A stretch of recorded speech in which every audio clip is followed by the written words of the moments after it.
ఆ రోజు ఒకవైపున సంక్షేమ కార్యక్రమాలన్నీ కూడా ఎప్పుడూ రాష్ట్ర చరిత్రలో జరగని విధంగా,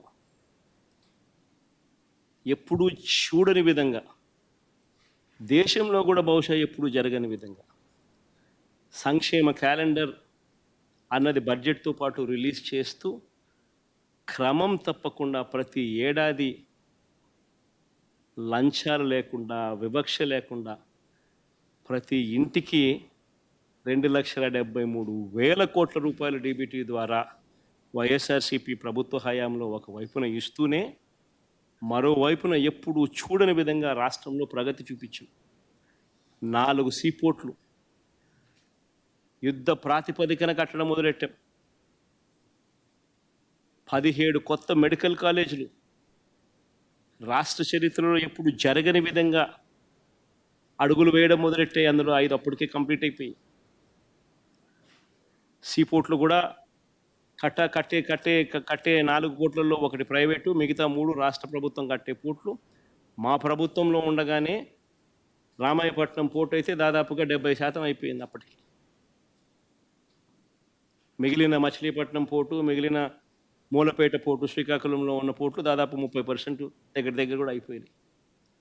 17 మెడికల్ కాలేజీలలో మా హయాంలో 5 మెడికల్ కాలేజ్ ఇనాగ్రేట్ కూడా చేసినాం. మిగిలినటి వార్ ఫుటింగ్ బేసిస్ మీద పనులు జరుగుతూ ఉన్న పరిస్థితి. 10 ఫిషింగ్ హార్బర్లు, 6 ఫిష్ ల్యాండింగ్ సెంటర్లు, మొట్టమొదటిసారిగా దేశం మొత్తం మన వైపు చూసేట్టుగా ఎప్పుడు చూడని విధంగా టెక్నాలజీని, స్కిల్లింగ్ను పూర్తిగా అనుసంధానం చేసి పూర్తిగా ప్రజలకు చేరువ చేసిన పాలన ఏదైనా ఉంది అని అంటే అది వైఎస్ఆర్సీపీ ప్రయాణంలో జరిగింది. బిడ్డ పుట్టిన దగ్గర నుంచి పండు ముసలావిడయ్యేదాకా కూడా ప్రతి అవసరంలోనూ ఆ బిడ్డకు తోడుగా ఉండి ఆ బిడ్డకు ఏం కావాలనో, ఏ వయసులో ఏం కావాలనో చేయి పట్టుకొని నడిపించిన ప్రభుత్వం వైఎస్ఆర్సీపీ ప్రభుత్వం.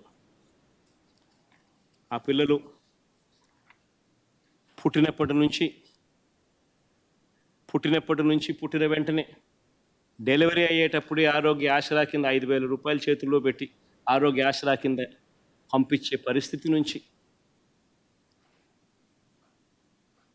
అక్కడ నుంచి మొదలెడితే పెళ్లి చేసేదానికి వైఎస్ఆర్ కళ్యాణమస్తు షాదీ తోఫాతో మొదలెడితే పుట్టిన బిడ్డకు ఆ తర్వాత 5,000 రూపాయల ఆరోగ్య ఆసరాతో మొదలెడితే ఆ పిల్లలను బడులకు పంపించడానికి ఆ తల్లికి అమ్మఒడితో ఇవ్వడం మొదలు పెడితే ఆ తర్వాత తన కాళ్ళ మీద తాను నిలబడేట్టుగా తోడుగా నిలబడుతూ ఆ చెల్లెమ్మను ఒక వైఎస్ఆర్ ఆసరా, ఒక వైఎస్ఆర్ సున్నా వడ్డీ, ఓ వైఎస్ఆర్ చేయూత, వైఎస్ఆర్ కాపు నేస్తం, ఓ వైఎస్ఆర్ ఈబీసీ నేస్తం ద్వారా తమ కాళ్ళ మీద తాము నిలబడేట్టుగా అడుగులు ముందుకు వేశాం. ITC, Procter and Gamble, Amul లాంటి సంస్థను తీసుకొని వచ్చి వాళ్ళందరికీ కూడా భాగస్వామ్యం చేసి వాళ్ళందరినీ కూడా ఆదాయాలు పెంచేట్టుగా తోడుగా నిలబడ్డాం. పండు వయసులో చంద్రబాబు నాయుడు హయాంలో 1,000 రూపాయలు పెన్షన్ ఉంటే 3,000 రూపాయలకు పెన్షన్ పెంచుకుంటూ పోయి పండు వయసులో ఉన్న వృద్ధులకు అండగా ఉండే కార్యక్రమం చేసినాం.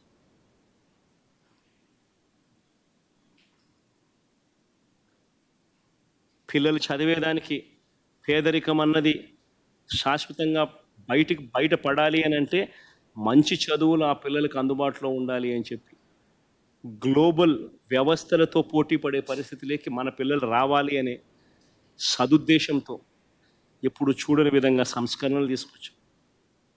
మొట్టమొదటిసారిగా స్కూళ్ళ గురించి పట్టించుకున్న పరిస్థితి ఎప్పుడైనా ఉంది అని అంటే అది వైఎస్ఆర్సీపీ ప్రభుత్వ హయాంలోనే. స్కూళ్ళన్నీ మొత్తం రూపురేఖలు మారాయి. నాడు నేడుతో పనులతో స్కూళ్ళు రూపురేఖలు మారాయి. మొట్టమొదటిసారిగా గవర్నమెంట్ బడులలోకి ఇంగ్లీష్ మీడియం వచ్చింది. మొట్టమొదటిసారిగా సిబిఎస్ఈ నుంచి ఏకంగా ఐబీ దాకా ప్రయాణానికి బాటలు పడ్డాయి. మొట్టమొదటిసారిగా 3వ తరగతి నుంచే ఆ పిల్లలకు టోఫుల్ యాజ్ అ పీరియడ్ కింద క్లాసులు చెప్పడం మొదలెట్టారు. మొట్టమొదటిసారిగా 3వ తరగతి నుంచే ఆ పిల్లలకు సబ్జెక్ట్ టీచర్ కాన్సెప్ట్ అందుబాటులోకి వచ్చింది. మొట్టమొదటిసారిగా ఆ పిల్లలకు బైలింగ్వల్ టెక్స్ట్ బుక్స్, ఒక పేజు ఇంగ్లీషు, మరో పేజీ తెలుగుతో టెక్స్ట్ బుక్లు అందుబాటులోకి తీసుకొని రావడం జరిగింది. మొట్టమొదటిసారిగా ఆ స్కూళ్ళల్లో 6వ తరగతి నుంచి ప్రతి class room digitised class room కింద ఐఎఫ్పి ప్యానెళ్లతో ప్రతి క్లాస్ రూము 6వ తరగతి నుంచి డిజిటైజ్ చేయడం జరిగింది. 8వ తరగతికి పిల్లలు వచ్చేసరికి పిల్లల చేతుల్లో ట్యాబులు కనిపించాయి. మొట్టమొదటిసారిగా పెద్ద చదువులకు పూర్తి ఫీజు రీయింబర్స్మెంట్ కల్పిస్తూ Vidya Deevena, boarding and lodging ఖర్చులకు పిల్లలు అవస్థలు పడకుండా వసతి దీవెన, ఇవే కాకుండా పెద్ద చదువుల కరికులంలో కూడా మార్పులు తీసుకొస్తూ ప్రఖ్యాత యూనివర్సిటీస్, వరల్డ్ రినౌండ్ యూనివర్సిటీస్ను ఆన్లైన్ పద్ధతిలో మన కోర్సులో, మన కరికులంలో వాళ్ళ సబ్జెక్టులను అనుసంధానం చేస్తూ ఎడెక్స్ ద్వారా ఆ సర్టిఫికెట్లను మన కరికులంలో భాగం చేయడం. ఈరోజు ఈ విద్యా వ్యవస్థ మొత్తం నాశనం అయిపోయింది. ఏదీ లేదు. పిల్లలను ప్రోత్సహిస్తూ బడులకు పంపేలా తల్లులను ప్రోత్సహిస్తూ అమ్మఒడి కార్యక్రమం నుంచి మొదలెడితే ఇన్ని కార్యక్రమాలు నేను చెప్పా, అన్నీ కూడా ధ్వంసమైపోయాయి. చివరికి విద్యా దీవెన అనే కార్యక్రమం కూడా భ్రష్టు పట్టించిన పరిస్థితిలో నడుపుతూ ఉన్నారు. ప్రతి పిల్లాడికి, పెద్ద చదువులు చదువుతూ ఉన్న పిల్లాడు ఫీజు రీయింబర్స్మెంట్ కింద, పిల్లలు చదువుతూ ఉన్న పిల్లలు ఫీజు రీయింబర్స్మెంట్ కింద, విద్యా దీవెన కింద ఇవ్వాల్సింది ఎంత?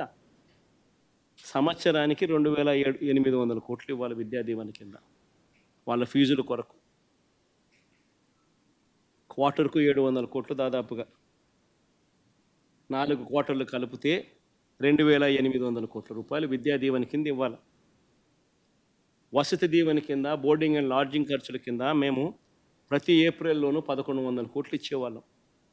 అంటే ఈ పథకానికి, విద్యా దీవెన, వసతి దీవెన పథకానికి 3,900 కోట్ల రూపాయలు ఖర్చు చేయాలి సంవత్సరానికి. అలాంటిది చంద్రబాబు నాయుడు గత సంవత్సరం ఎంత ఖర్చు చేసినాడు? 700 కోట్లు కూడా ఇవ్వాల. అంటే పిల్లలకు బాకీ పెట్టిందే గత ఏడాదే 3,200 కోట్లు, 3,900 కోట్లు మైనస్ 700, అంటే 3,200 కోట్లు బాకీ పెట్టాడు పిల్లలకి ఇవ్వాల్సింది.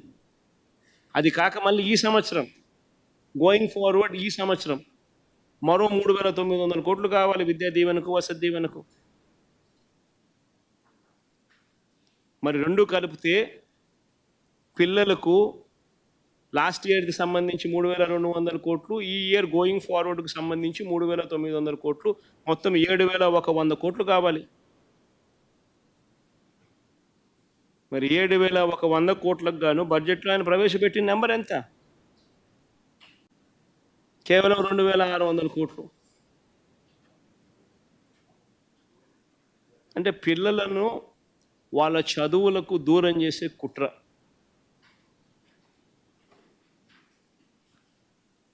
ఇప్పటికే ఆన్లైన్ వర్టికల్స్, ఎడెక్స్తో కుదుర్చుకున్న ఒప్పందం గాలికి ఎగిరిపోయింది. వాళ్ళు కట్టాల్సిన డబ్బులు కట్టక వాళ్ళు వెళ్ళిపోయినారు.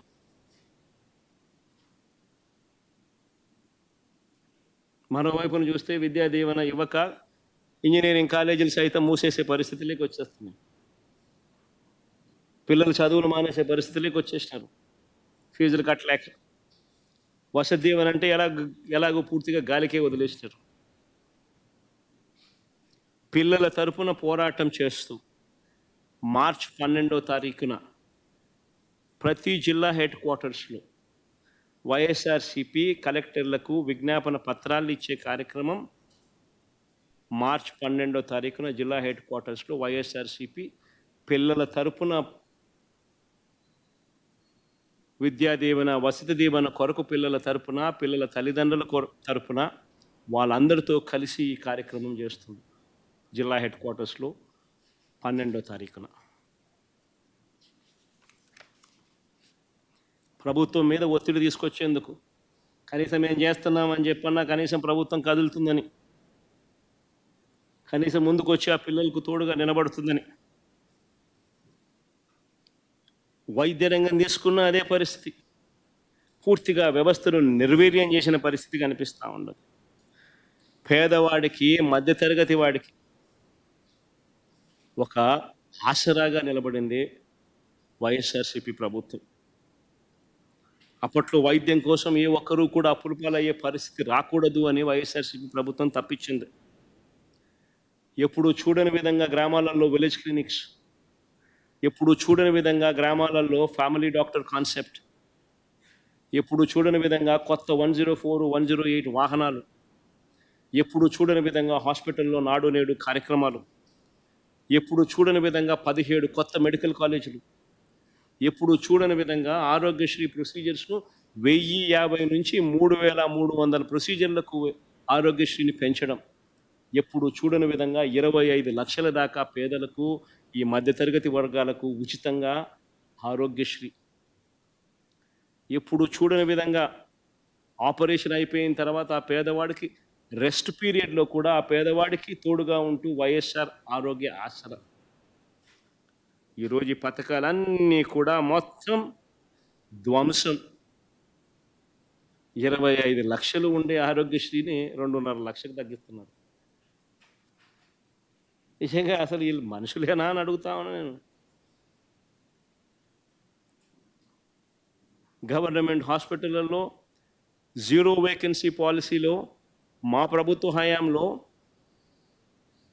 నేషనల్ ఫిగర్స్ చూసుకుంటే నేషన్ వైడ్ స్పెషలిస్ట్ డాక్టర్ల కొరత గవర్నమెంట్ హాస్పిటల్లో ఎంతమంది ఉన్నారని చెప్పి నేషన్ వైజ్ నెంబర్ తీసుకుంటే 61% ఉంటే మన రాష్ట్రంలో 4% వైఎస్ఆర్సీపీ హయాంలో. 0 వేకెన్సీ పాలసీ పెట్టి ఆ మాదిరిగా రిక్రూట్ చేసి ఆ మాదిరిగా పేదవాడికి తోడుగా ఉన్న పరిస్థితుల నుంచి గవర్నమెంట్ హాస్పిటల్లో WHO GMP ప్రమాణాలు గల మందులు మాత్రమే అందుబాటులో ఉండేట్టుగా చర్యలు తీసుకున్న పరిస్థితి నుంచి ఈరోజు వ్యవస్థలన్నీ కూడా ధ్వంసమైపోయిన పరిస్థితులు కనిపిస్తూ ఉన్నాయి. వ్యవసాయము అంతే నాశనం చేసిన పరిస్థితులు కనిపిస్తూ ఉన్నాయి. విత్తనం నుంచి పంట పండిన తర్వాత రైతు అమ్ముకునే పరిస్థితి వరకు ప్రతి అడుగులోనూ రైతుని చేయి పట్టుకొని నడిపించిన ప్రభుత్వం వైఎస్ఆర్సీపీ. రైతులకు సంబంధించి 0 వడ్డీ పంట రుణాలు ధ్వంసం, రైతులకు సంబంధించి ఉచిత పంటల బీమా ధ్వంసం,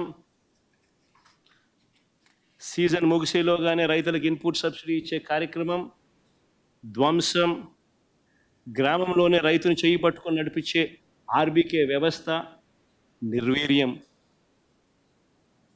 ఈ క్రాప్ వ్యవస్థ నిర్వీర్యం, దళారీలు లేకుండా ఆర్బీకేలే పంటలు కొనుగోలు చేసే గొప్ప కార్యక్రమం నిర్వీర్యం, ధ్వంసం. ఆర్బీకేల ద్వారా నాణ్యమైన విత్తనాలు, నాణ్యమైన పురుగుల మందులు, నాణ్యమైన ఎరువులు ఆర్బీకేల ద్వారా రైతులకు గ్రామంలోనే అందుబాటులో ఉండే కార్యక్రమం ఈరోజు ధ్వంసం, నిర్వీర్యం.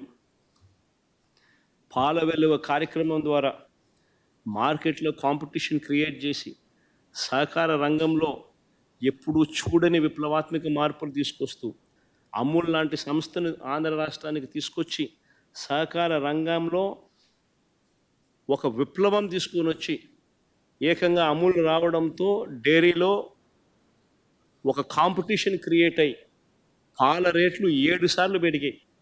అమూల్ రాకతో ఏకంగా గేదె పాలు 18 రూపాయల 29 పైసలు పెరిగింది. ఆవు పాలు ఏకంగా 9 రూపాయల 49 పైసలు పెరిగింది. ఆ పరిస్థితి నుంచి ఈరోజు చంద్రబాబు నాయుడు వచ్చిన తర్వాత అమూల్ను ఒక పద్ధతి ప్రకారం లేకుండా చేస్తూ ఉన్నారు. హెరిటేజ్ లాభాల కోసం రైతులను, పాలు పోస్తూ ఉన్న రైతులను పూర్తిగా వాళ్ళ బతుకులు చిన్నాభిన్నం చేస్తూ ఉన్నాడు చంద్రబాబు.